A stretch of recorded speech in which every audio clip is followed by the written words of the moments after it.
Thank you, Mr. Chair. I appreciate the opportunity today. I'm excited about the prospects for this hearing. Basically, we're looking at, I would say, four categories of rail.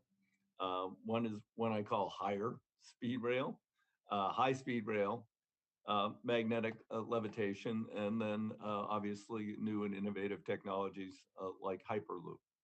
Uh, they all hold promise in different applications in different places.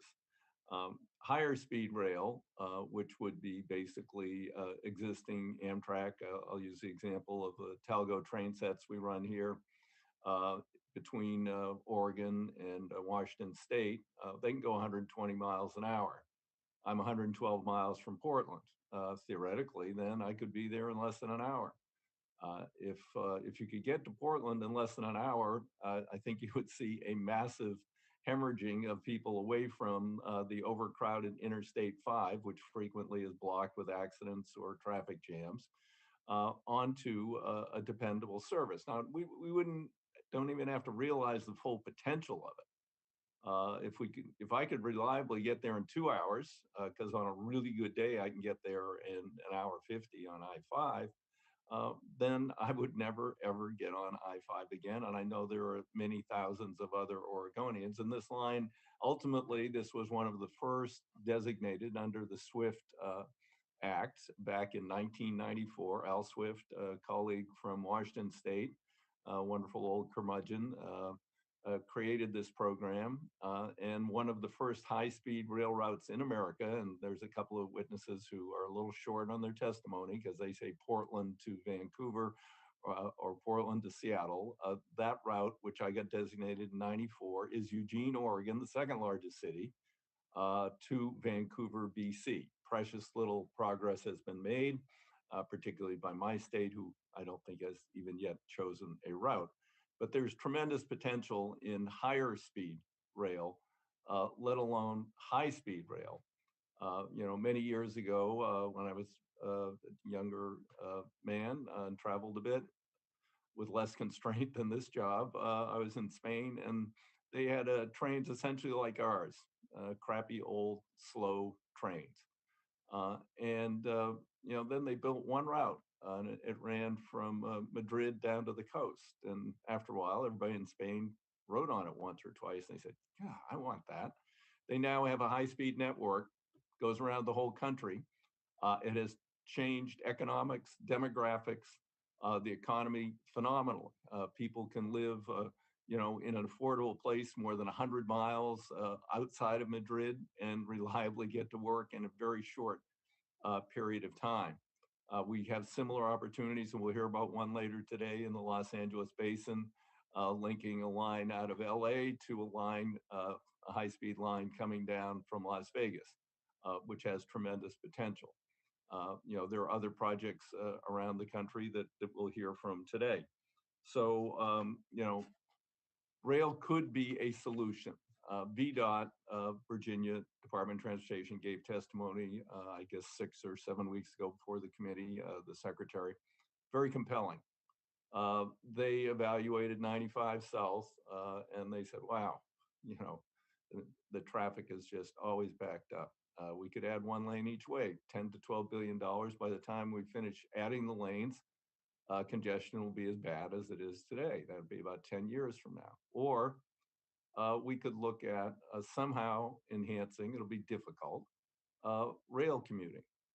And they got into discussions with CSX, and they came to an agreement. It's going to both enhance the CSX network and help with the commuter trains.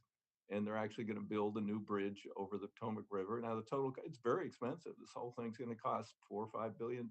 Well, that's half the cost of adding the 2 lanes to the freeway that won't solve the problem. And this will provide much more benefit for commuters, benefit for the economy, benefit for the environment when we eliminate all those single occupancy automobiles.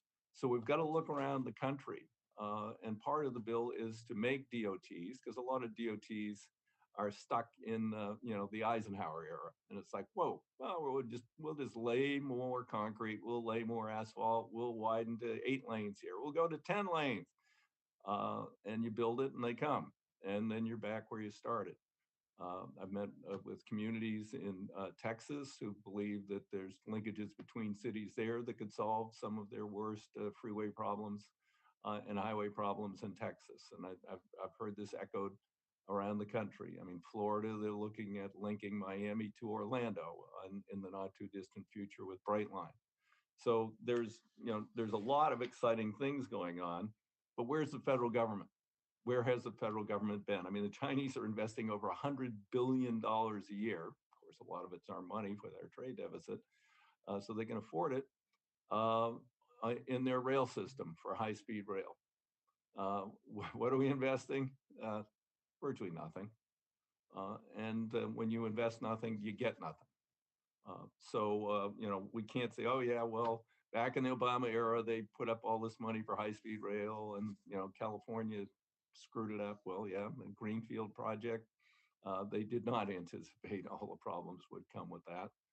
And they were very poorly managed to begin with. They've gotten their act together now, but there's been a lot lost there. But that should not be the example for the country, or we should say just because of one project that didn't proceed as projected, that we are going to abandon these hopes all around the United States. And investing once every other decade a small amount of money is not going to get us there.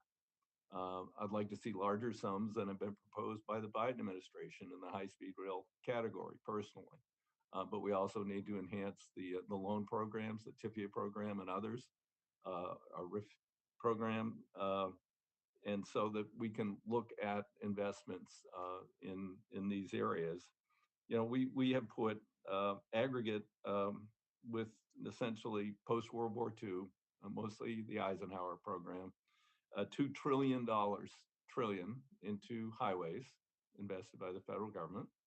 It's a lot of money. Put post World War II, $777 billion into aviation, airports, runways, air traffic control, etc.